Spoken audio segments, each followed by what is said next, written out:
Bruno.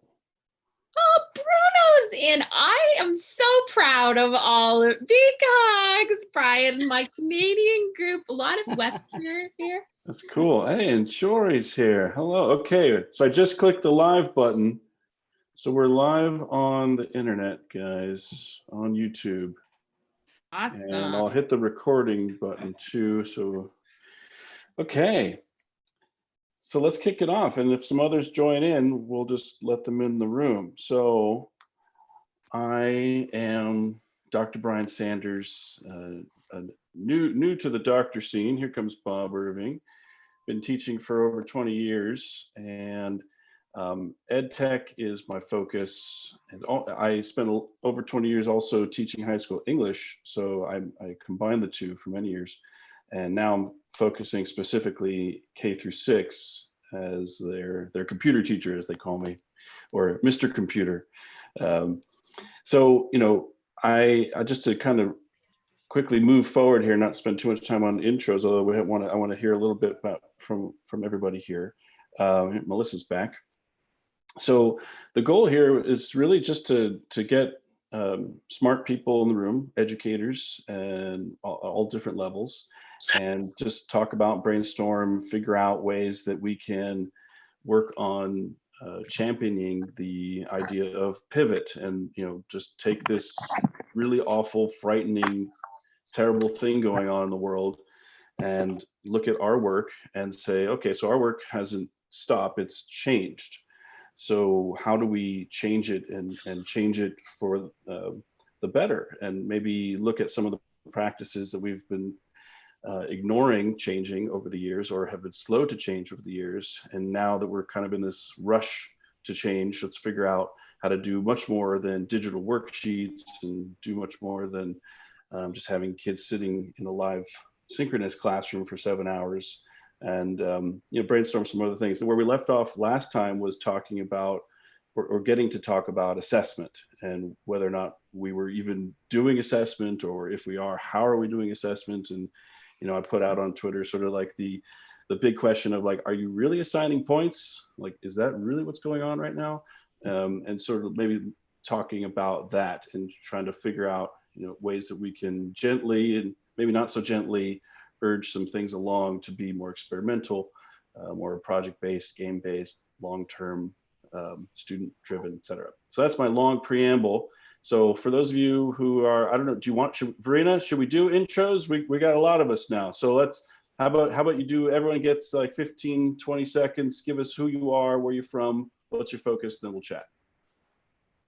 I'm going to go first. I'm Alana King. I'm one part of the King family here in our square. I feel like Hollywood Squares a little bit.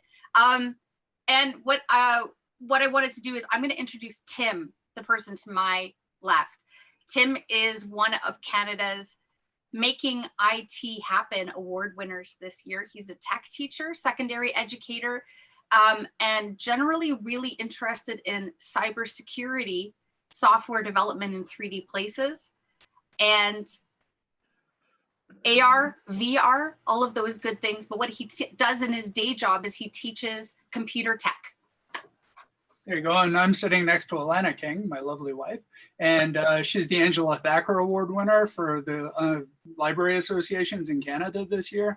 And she's a famous teacher librarian, and she's been published all over the place.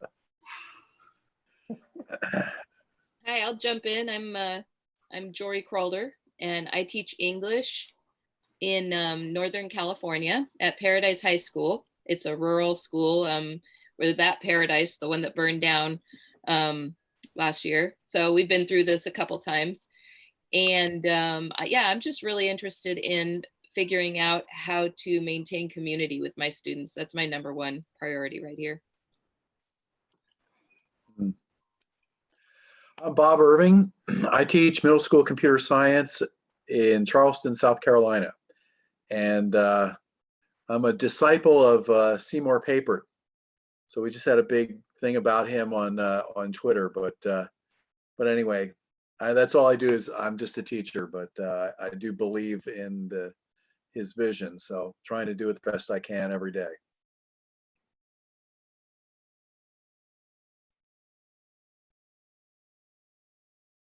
guess I can go next then. Hi, my name is Dean Venderman. I live in Regina, Saskatchewan, Canada. I teach high school math and social studies, but I've taught a little bit of everything in my career, and I've also been an ed consultant and a tech coach and all that. So I have a lot of my fellow teachers coming and emailing me and trying to hook up and help them out, which is great. I see a lot of opportunities out of what's happening now, and there's lots of silver linings, and I'm really excited to be a part of this group and advance this. And I really like what Brian was saying about here's an opportunity to do something special. So let's run with that. So very excited to be and meet all you guys. So thank you. I'm Susan Spellman-Can, and I'm a retired educator and school counselor and psychologist.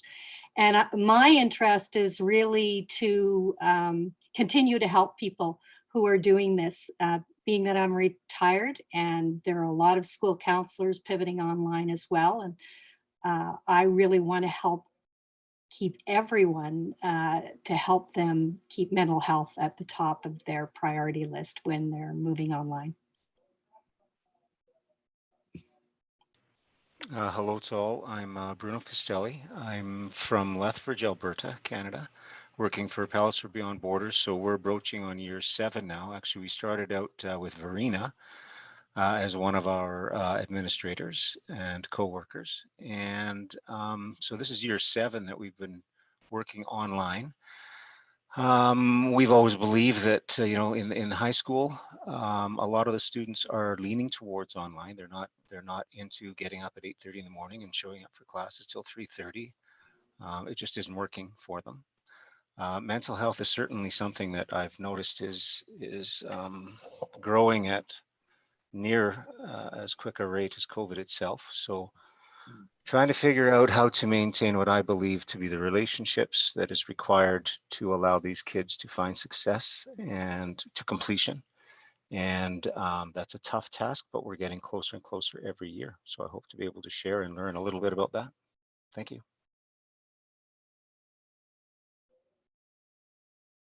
I'll jump in. I'm Helen DeWard. I am a K-8 educator by trade.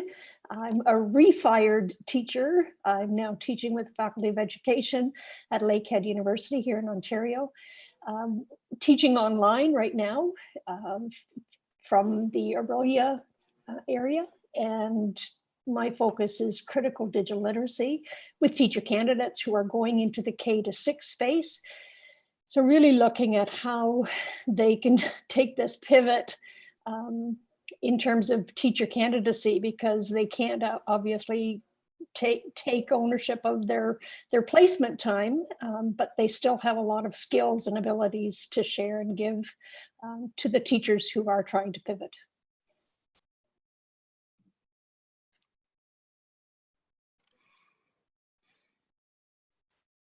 I'll jump in. It's just Melissa Rai. So I'm Dr. Verena Roberts, and I've worked with many of you or been delighted to be a guest on your podcasts or meeting with your students. So I've had the opportunity to work with lots of you, and I'm just so delighted about hearing all the different contexts, because I don't think I fully grasped things, because you're always in your own world, especially when you're at home.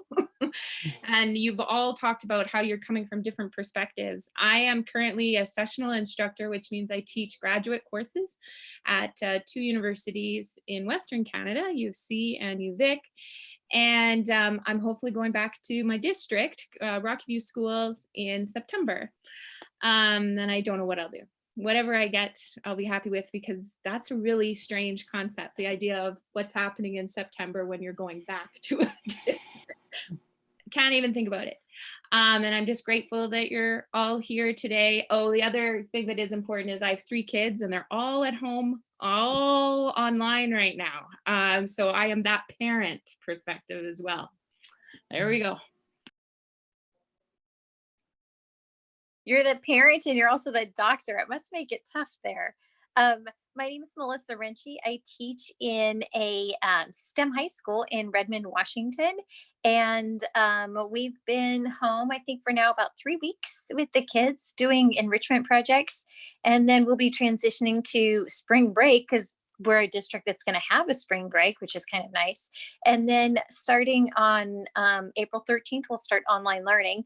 I have a unique opportunity because I'm actually a student working on my doctorate with Northeastern University. So I've been doing some, they would call it some residency parts of the program, but a lot of it's been online. So I have a unique kind of perspective for my kids and kind of understanding a little bit of what they're going through. But all in all, I wish I was back in the classroom. Jane just arrived. Jane, we're just finishing intros, so go ahead, tell us who you are. Hello, can you hear me? Yes. Oh, good. I've just finished on another online chat, but we were talking about computer science education. So we have a research book club, and it's luckily it was from 8 o'clock till 9 o'clock. So we've just finished. So thank you very much for having me in quite a different discussion, but it's lovely to be here. I worked in industry for 20 years as a developer, then 10 years as a primary school teacher. And because of that strange combination of experiences, I then moved into computer science education research. And so now I'm doing a PhD looking at how pupils learn programming, but I've also done quite a lot of research in kind of general pedagogy. And because I've kind of got this research background, I'm at Queen Mary University of London, then I've started to get involved with supporting, I do lots of teacher training. So we're now as a group looking at how to support teachers in this awful time where they're having to transition their pedagogy and also the content of what they teach. So I'm interested in what everybody's around the world is doing so that we can share and we can learn from each other. So that's me. Great, thanks. Glad you're here. So I'm going to bring us back to the top.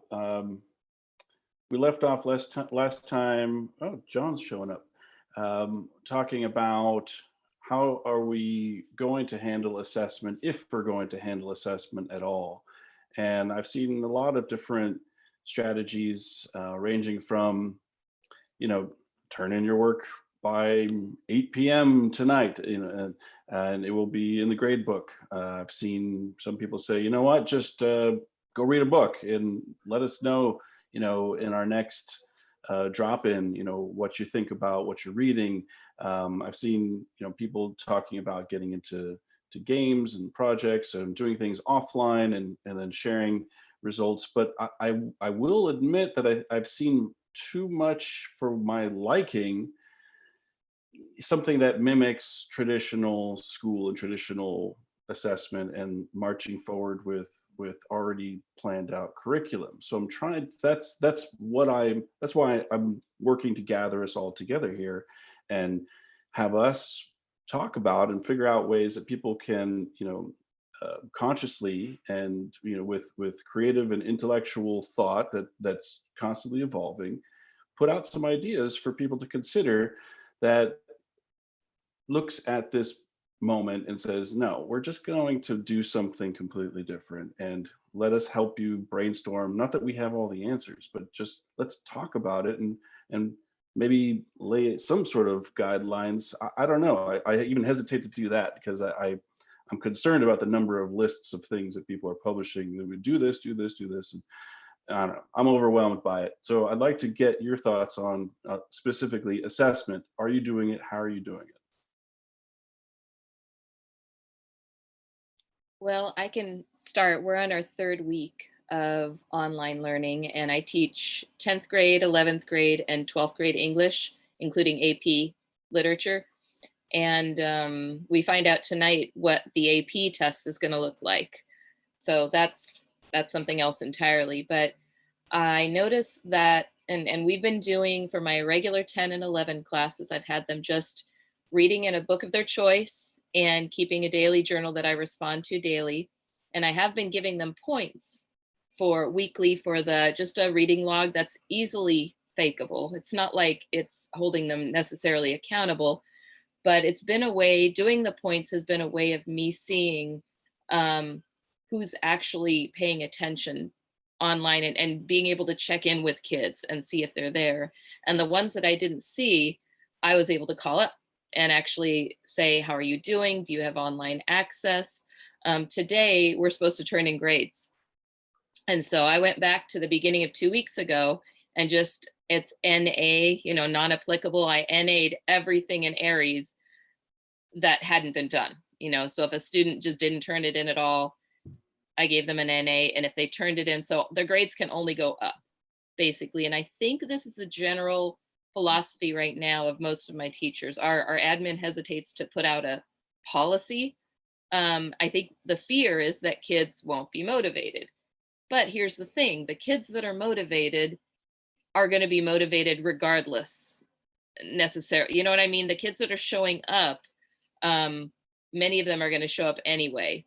Now when the grades are gone though, because I think we're thinking of doing that and putting it out there. Yeah, I think I understand that's why teachers are nervous. It's like, well, if we don't have grades, then, you know, who will actually do anything? And I think that's a wonderful question, because it gets to the heart of learning. And I think it's a scary experiment, but also a really valuable opportunity we have here.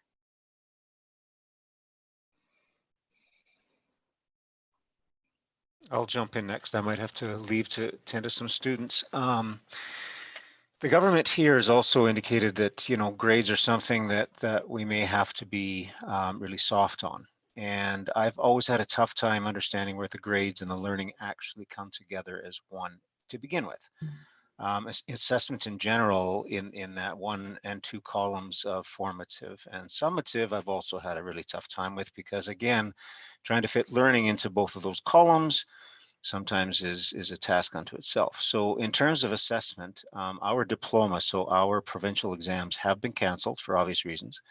So assessment for me still needs to go on, but my assessment has always been different, because I've learned that without the relationships, there is no learning. And that is my first and foremost goal. So online, the assessment will look like this, as opposed to you accessing short answer multiple choice exams. You simply meet with me online. And I suppose I didn't tell you, I only teach mathematics, grade 10 through 12. And what we do is we meet in a room. I will put them each in breakout rooms. And if it's a final exam, probably the most lengthy, of course, and we simply discuss concepts. And I will know in very short order if there is an understanding of the concepts or if there isn't. If there isn't, then I can probe a little further. And again, I will come to an understanding of what a grade will look like from that conversation. That's probably the biggest piece that I'm having a little bit of difficulty with, because convincing my administrator that this is the translation is, again, not always the easiest task. So learning is really tough at this point, obviously, but for us in particular, nothing has changed. It's business as usual. This is what we have been doing. This is what I believe education is going to become. When we're all finished with this, you're, I believe, going to see a transition where particularly grade 10 through 12, this will be not just viable, but this will be the choice.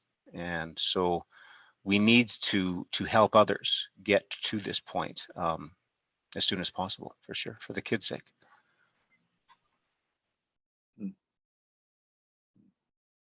That's great. I like what I'm hearing so far, giving me hope. Anyone else have something to share? I guess I could share. Oh, that's somebody else's there. Actually, I just wanted to bring up, you were talking about meeting with your students, you know, and it goes back to the Greek terminology for assessment, means to sit beside. And that's exactly what you talk about doing. You're sitting beside your student virtually and just having that conversation about, and you know very quickly, if you start probing, they can't fake that when you start talking to them. And no assessment, proctored exam can do that.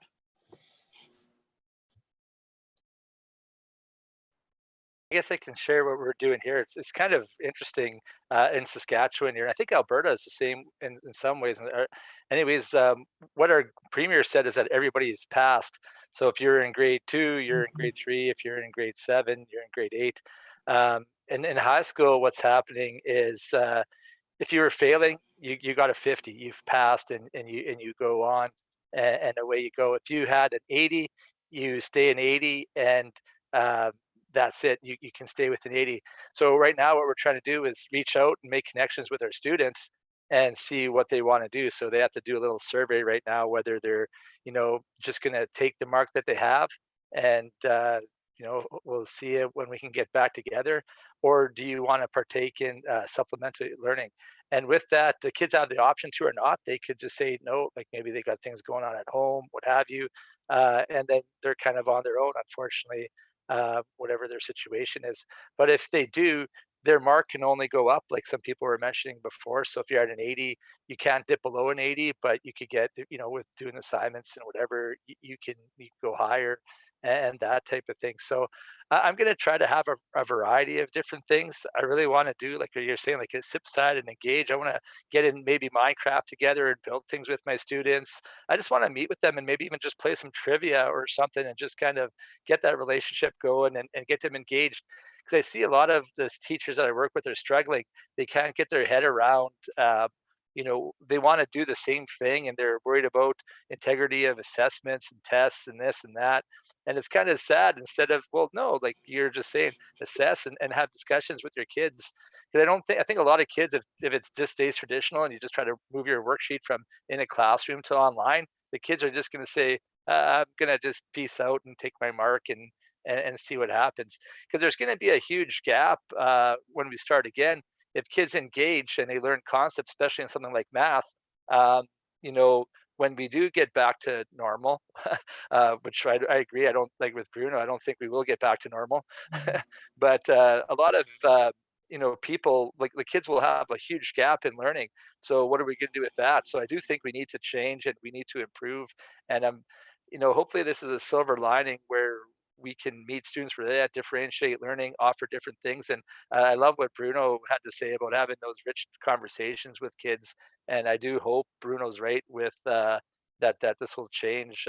Even in my university class, you can get a COVID credit right now. I'm taking my master's class. That's how I met Verena and so even that, but I've learned so much in my master's class, I would take it regardless of a mark because of the conversations just like this. So I'm hoping this is a turning point, maybe, like I say, a silver lining and everything. So that's why I love hearing what you guys are saying. So thanks for including me.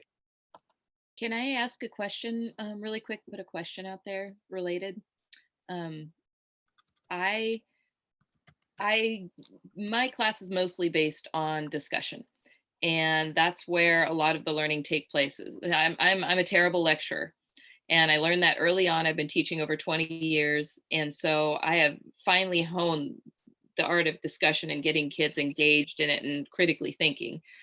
And I've done some Zoom meetings. I've done Google questions online, and I am still struggling to get the level of engagement and critical thinking. And that's where I'm really struggling. And so if anybody's had success with any of that, that would be wonderful.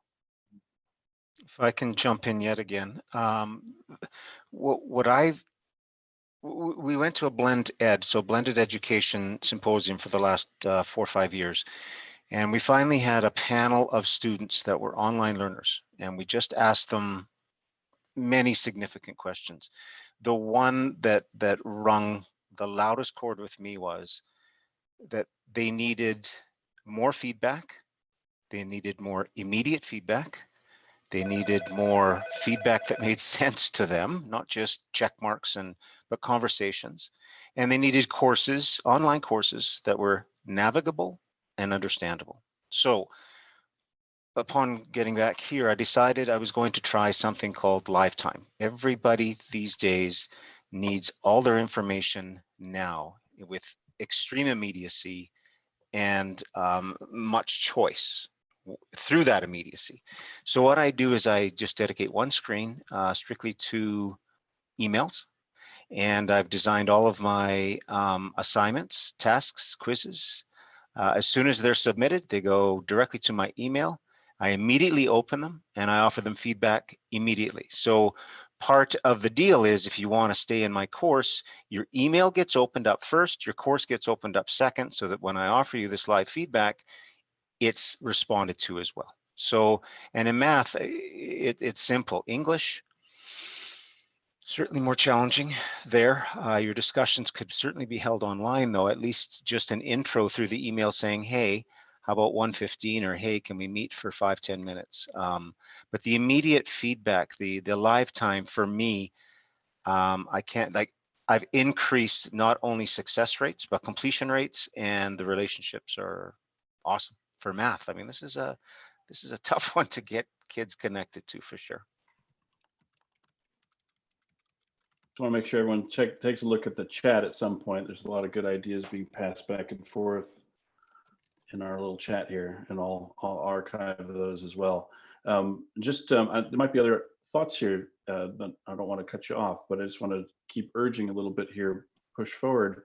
And, just wondering within this idea, and I love, sit beside, like those one-on-ones or small groups, those are the hallmarks of what we do well when we're face to face, whether or not it's on the internet or in a classroom, or on a bench somewhere in a field, wherever it may be, in a redwood forest. But the idea also that I'm curious about, since we have this internet connectivity tool, and I'm wondering how many people are looking at ways that we can collaborate on a single document, or within a single project, be it a Minecraft world, or maybe a coding project, and then also curious about in this idea of, because to me assessment starts to shift. It becomes far more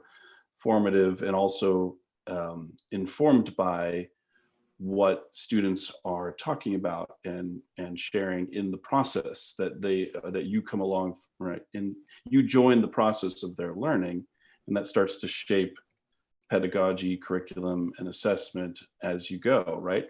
So I'm also curious how many people are sharing screens, asking students to click the share screen button, and so we can take a look as a group, or even one-on-one, but I think more powerfully in groups, have students commenting and looking at all the work that's happening as it's happening. And just so that's I want to pull back. We don't want to reiterate the question, but I want to look at how those kinds of tools are informing assessment or shifting assessment, or happening alongside assessment or inside, whatever preposition you prefer. Can I have a go? Is that okay? Hi. Yeah. I've been really lucky to run an online course. It's actually with teachers for about 4 years now, which is over an 8-week period. I train between 6 and 25, 30 teachers at a time about primary programming. And the way that when I very first started, each time we met, so we meet for about 90 minutes every week at the same time in an evening, I had a PowerPoint presentation up and I would kind of sit and just present. It was completely passive what the guys were doing. And then over time, it's completely changed and everything is driven through a Google Doc. And so we have a single Google Doc, everybody signs in. To begin with, we do everything together, and basically I have a set of questions and activities, and they go away and then they come back and they type, but they're adults so that they can type, but their typing does improve, but they kind of type answers and then they comment on each other's answers and they come back. And then over the weeks, I then start to put them into groups. And to begin with, they just assign themselves and it's pretty random, but then they type answers to questions together, and then they'll go off and do things and then come back again, and they start to work collaboratively on things. And then as the weeks go through, I actually start to group them specifically, because I see certain learners have got certain strengths or weaknesses, and sometimes it's mixed and sometimes it's challenging certain groups, and I'm able to, because they're working, I'm able to then go in and ask them questions and nudge them along. And so I start to assess in exactly the same way as I would if I was sitting with them, in that I can observe what they're saying, and I can ask them extra bits, and then they start to peer assess and those kind of things. And that's just grown as a process over time because it kind of worked for my community. And we've recently, because I lecture undergraduates as well, so when we've transitioned this last term to online learning, I've done exactly the same thing. And I always give them the learning objectives at the beginning, and they rag them and those kind of things. So it's exactly the same. They go in, they rag their learning objectives, I put them into groups, they start to do activities. So that's worked really well for me. But what I'm not sure about is, will it work where learners are less confident typers? So working collaboratively in that way was great for older learners, but I'd be interested to know whether other people are using Google Docs in the same way, or whether they're using chat rooms, but so that's my contribution. Yeah, I'd like to just touch on what you were talking about there, Jane, because I haven't really used Google Docs in that way, but I do use Google Slides in a very similar way, where I'll create a huge Google slide with many pages and then just assign to the students, like your group is on page 3 with prompts, and they'll be able to do things and update it. And it becomes sort of a living document that every student can go through and see what everyone else is doing. And they'll even comment to each other. And I really like it because you could see the whole progression from where it started with almost nothing to where they pretty much end up assessing themselves, which is great. And then I just step in and kind of, give some moderation and ideas here and there and see what feedback comes back. But I need to get more into using Google Docs that way, but Google Slides for me has been wonderful using it in that fashion. I think probably the Google Slides is good because it's easier to point them to the section that they're working on. So then in Google Docs, what I have to do is I use headings, so that if they're assigned to the blue group this week, then they use the headings and they go to the blue group.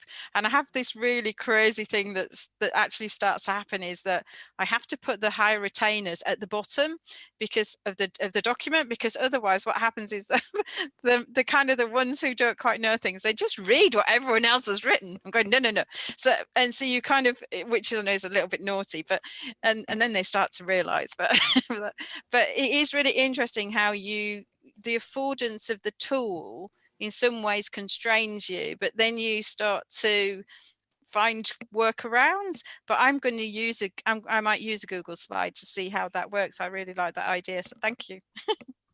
In regards to the typing problem you were mentioning, there is the voice typing in Google Docs, which is wonderful. And my kids just discovered that, and it's revolutionized things. I'm fascinated that people are doing something similar when they teach online. So I also use a Google Doc, but I use table of contents so that it just jumps down.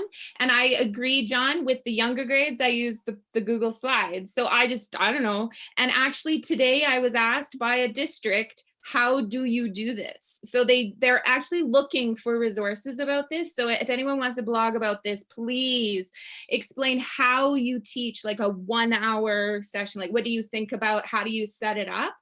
And the other thing I was going to add is, again, because I've been teaching online, with my students, we just wrote a chapter that took them 4 months to write, obviously, because they're writing chapters for a book, but it was all formative assessment and a lot of feedback done in group sequences, but very dependent upon their own groups as well. So a lot of peer feedback, like we're talking, and their grades at that point were their reflections. I have had a lot of negative feedback, like people being genuine. Well, I felt upset giving them marks for reflection anyway, but it was the marks, the idea of marks. Now they can see the difference between formative and summative. And so they're pointing out to me, it's, why did you do that? Like, why did you ask us to do that anyway? Which is fantastic. It's taken them 4 months, but it makes me rethink it too. The formative is much more valued. However, as an instructor, it's taking me so much more time. At the beginning, it would take me an hour and a half to get through something. Now it only takes me 10 minutes in English. This is, something writing. So we have to think about that as well. And how do we co-design and integrate our groups and our students and teach them how to build community in online environments, how to give feedback? What does that look like in multiple ways? Otherwise, I honestly don't think it'll work well. All the way K to 12, I can't do it all. Susan, you might have some insight on that too. Like, the teacher cannot be the only one giving feedback. No, it's such a difficult time. And I think we need to have compassion for teachers, for parents, for all of us, really, because, we're collectively grieving together. And so, although we think these things are all super important, and I heard what you were saying earlier about, some teachers get, very excited at this time, and they're thinking, how can I do this? And how can I do that? How can I do the other thing? And I think we need to keep in mind that there is never, and nor will there, I hope, never be another time like this. And so we have to slow down and just sort of say to ourselves, how are we going to keep humanity in mind? How are we going to keep compassion and empathy? And how are we going to just take every day and do the best we can and leave the rest? Because truly, none of it, what does really matter? What does really matter? You've got parents at home dealing with a kid with special needs, or a teacher who has their own child and they're trying to teach too, and they're worried about their finances because maybe they were recently separated. Who knows? So while I think it's important to discuss all these issues, and I really do, I think it's important to just step back and keep in mind, if we can just, I think someone said earlier about, doing something online to connect with them and to have fun with them and to engage with them. And can we look at and do assessment differently? Yes. And should we, no matter what anybody says? Yes. Anyway, that's my thought. That's so great. Thank you so much for sharing that. I just got two thoughts here. One is, and I saw this somewhere on Twitter, but somebody said, why couldn't we do everything pass fail for now? I mean, are we going to go to the mat over, a few points, is an A versus an A minus, all of that.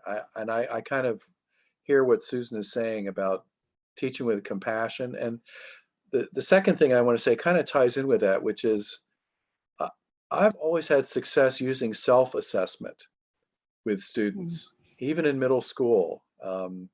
For instance, last quarter, I had my 8th graders started a passion project, and they could choose any of the technologies they'd done, and they could build something that meant something to them. And then I said at the end, we're going to sit down and you're going to evaluate yourself. And it always amazes me. 95% of the people are bang on. 3% of them are harder on themselves than I would have been. And then there's always, the outliers who, yeah, I got 100, but if you do, as Bruno said, you sit down next to them and you have a chat and you say, oh, really, why? Tell me about, what you did and what you achieved, where you started, how far you got, what are you the most proud of? Then the reality starts to sink in. But that's just a very small. And I'm just wondering, as I'm doing my assessment, and I kind of hate assessment, I have to confess, in a lot of ways. But it's the beast. You got to feed the beast. So, but I'm thinking about pass fail and or self-assessment and what I'm doing. I don't know what anybody else thinks. I'd like to hear your thoughts. So one thing I'd like to touch on, because I'm getting the feeling that I'm in a room full of a bunch of like-minded people, how Bruno feels about assessment, Bob feels about assessment. I love what Susan said about, what really matters right now. And I think it's a bigger question of, not only what really matters right now, but what really matters, even before all this happened, there was so much focus on the assessment, on the final assessment, on the summative. I think I'm the only teacher at my school where I have a policy that my summative assessments, for lack of a better word, you could retake them as many times as you want to demonstrate learning. So my students are not afraid of failing. They look forward to it because that shows them where they need to work. But up until this happened, I don't think anyone, maybe the policymakers and all that, were looking at it and saying, oh yeah, it's okay for them to kind of, take a step back, take a beat, learn it at their pace, because there's so much going on right now at home. And even before this, the home situation of our students is very difficult to gauge. We don't know what's happening there. And yeah, we can assess them in the classroom, but there's so many factors that go into that. So why not go back to what I see as our role as educators?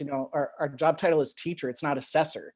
We're there to teach students a topic or a subject, or to help them learn something in a way that interests them. And I think it's important that we get back to, they're not all going to do it at the same pace. And we've been trying to force them to do that. And we just need to move beyond that. So I'm just going to jump in because just going back to this whole sitting beside somebody and holding them accountable for their own learning. And this can happen from kindergarten up to the teacher candidates that I work with. If you are holding them accountable for something and they can voice and tell you what they understand about snails, for example, they have met the criteria. And these benchmarks or standards or whatever you want to call them, you are co-creating with your students, not as easily now in online spaces, but definitely can in a Google Doc or in a slide deck. So you can say, what does it mean? What can I see if I know you've met the expectations for this task, for this reading task, for this writing task? What will I see in your work that will show me you know how to do this? So it's a met, not met. Teacher candidates that I work with and I model it so that they'll take it into their classrooms with them for K6. It's a check mark. It's as simple as, yes, I got it. Or it's not met yet. I can go back and I can fix it and make it fit what it needs to be. So that's where the conversation happens. So I think that's probably it. Pass fail. I agree at the higher ed spaces that I work in, they're talking about pass fail. But for K-6 students, you met, and it's a kinder, gentler term than no, you failed. I like that. That's great. Thank you. The recognizing work piece. I have a software class where we focus on game development, and they decided to use Trello. I don't know if anybody knows it, but it's basically a project management software. So it helps you break everything down into pieces. Everybody can see it. And we kind of knew what was coming. But for us, this happened about 2 days before March break started. So our spring break was like 2 days after we realized we weren't coming back anytime soon. So our last day of school was this emergency, what tech do you think you need at home? Quickly get it out. And they all went home with it. And what's happened since, Alana posted a link there to what they're doing, but we kind of do it a few different ways. There's internal communication that goes on, so people can kind of hold each other to account for what they're doing. And that's really powerful too, because they're working on a group project. They're building this very complicated game together. So when good work comes in, everybody really acknowledges it. And if something needs work, everybody jumps in to fix it again. But the communications online can really help that happen. We kind of used it as a crutch before, and because we had the experience with it, this hasn't crippled us as much as it has other people. And there's still a lot of depth going on in the conversations between students. But I'm just lucky that I have some very digitally fluent students who can work in this environment. But that holding each other to account within a group project is something you can do online quite easily, especially with the tools we have. I like that a lot. That's a good idea, to spread out the who's looking, who's paying attention, who's holding accountable, and that we're doing it together.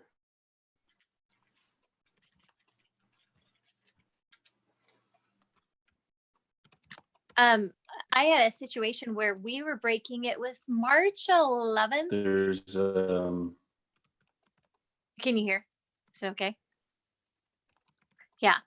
So it was on March 11th where we were, my students were already working on a publishing project. So the whole idea was, I didn't care what they were publishing. I just gave them a choice. Like, this is your opportunity. They're ninth graders. This is your opportunity to actually be published for the web. So some are we're working on a documentary. Some were working on a podcast. Some were doing a project in Minecraft. So it gave them a lot of choices, and again, I gave it total student choice. So what happened during this break is a little bit of both of what you guys are all talking about. Like, there were some kids that worked with their teams and they did a lot of cool stuff. There were some people who, you know, kind of, they worked collaboratively, but it wasn't as good. And there's some kids that just took this idea and they loved it. So what our district is calling this whole time is a enrichment project. So I think what I've gotten from this is there can be learning that's taking place, and it was a lot of student-led learning. It was really good to see that. To see them taking an interest in it and encouraging too. We'll move in April 13th to giving grades now, but this whole point that they called the enrichment phase was just basically kind of giving them something they could be working on that was encouraging or interesting to them. That's great. I love that. So I'm wondering, do you want to bring us home, Verena? Yeah, that's where I was going, is that moment.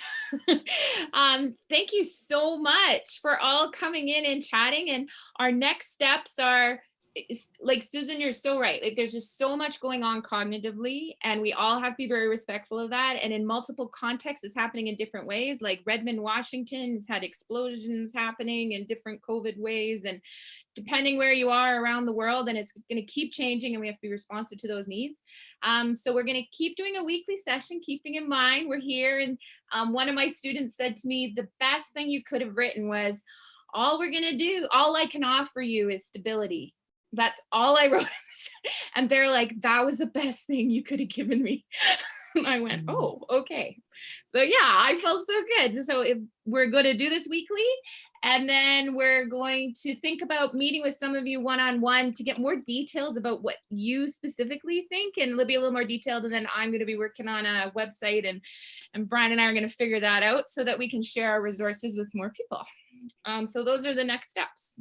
Brian, anything else? Yeah, I really appreciate you all joining us today. I think we could probably talk for another few weeks.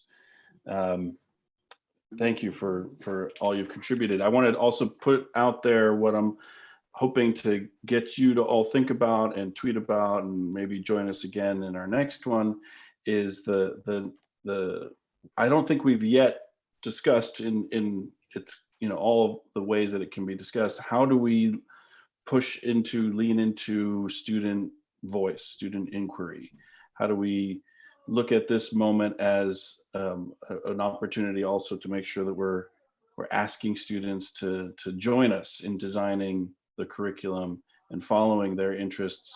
And I think that is, you know, probably always something we've needed to do, but now even more, you know, this is the compassionate moment to look at, like, all right, you probably never cared about my class, so let's just stop doing my class and do your class instead.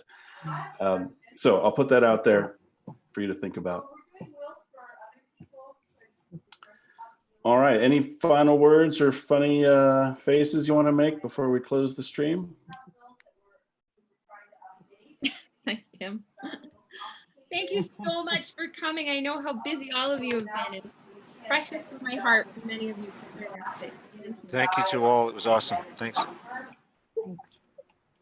Yeah, thanks. It's very inspiring and encouraging, guys. Be safe and be well, everybody. Yeah. Yeah, many too. thanks. Bye. Thank you. See you out there on the internet. Thank you, everyone. Have a good day. Yeah.